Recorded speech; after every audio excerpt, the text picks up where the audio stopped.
students, welcome back to the online classes. I hope you all are safe and sound at home.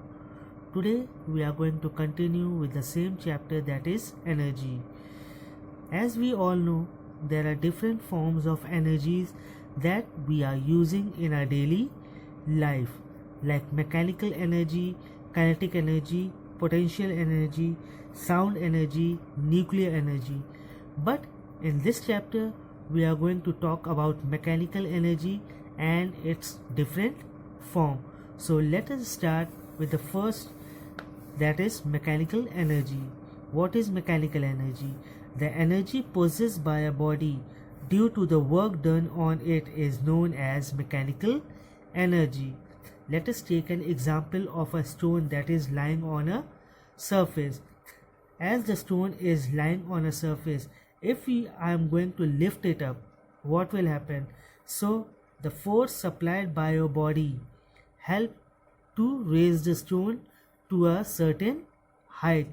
As I am going to pick up the stone, I am going to use energy, and then what happens? That energy is being transferred into the stone. So in doing work, your body spends some energy. As energy can neither be created nor destroyed, so the energy is gained by the stone. Whatever energy is being used by my body is going to be transferred inside that stone. So that is called mechanical energy. I hope it is clear to everyone. Now there are two types of mechanical energy. The first is kinetic energy and the second one is potential energy. So we are going to talk about kinetic energy and potential energy. These two types of energies are important in our daily life, and regarding this chapter, these two energies we are going to talk about every now and then in this chapter. Let us start with kinetic energy. What is kinetic energy? Kinetic energy of a body is the energy possessed by it due to its motion or movement. When there is a movement inside the body, that body is going to possess kinetic energy. Suppose it is a ball lying on the floor, and if I am going to produce some sort of energy or force over here, definitely it will change its position.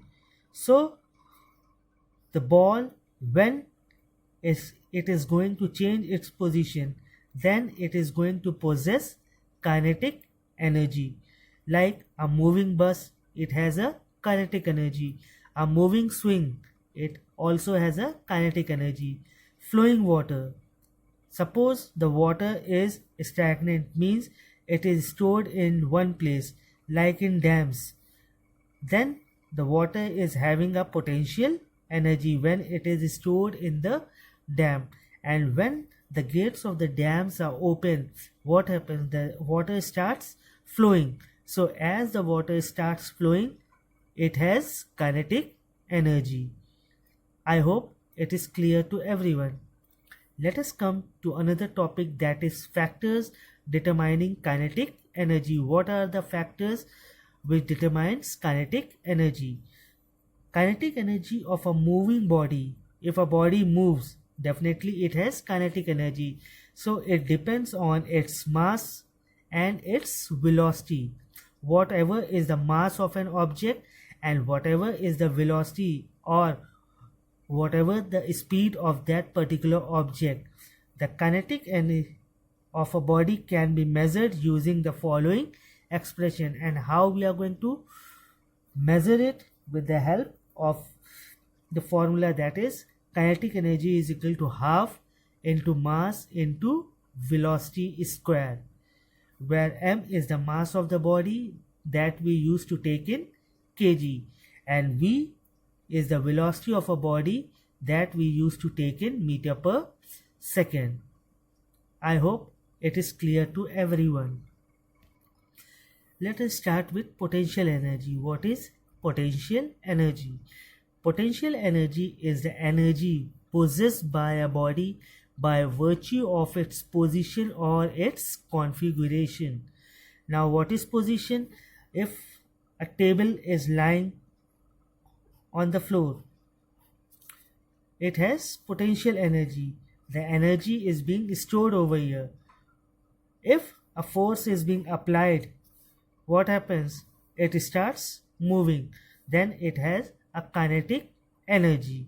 Like this, if a stone is placed on the top of a mountain, at that time the stone has a potential energy, means the energy is being stored over here. But as we are going to apply a force, definitely it is going to roll down, and as it is going to roll down, it has a kinetic energy. Let us see some of the example. A rock sitting at the edge of a cliff has potential energy, means the energy is being stored. Water stored in a dam, it has potential energy. A ball resting on the top of a table has potential energy. If a ball is kept on the table, it has potential energy. But if I am going to apply a force, what will happen? It will roll and come down.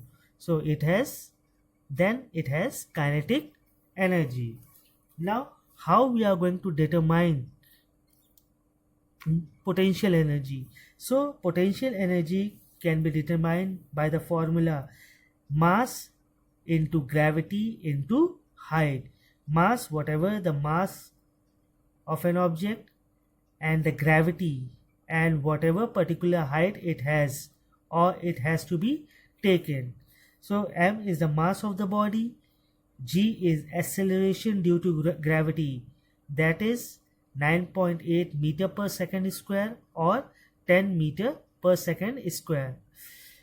H is height at which the body is placed above the reference level, where the body is being placed or where we have to take the body. So that is called height. I hope all the three topics that I have explained you is pretty much clear to everyone. Next time when we are going to meet, I am going to start with a fresh topic. Till then, be safe. Goodbye.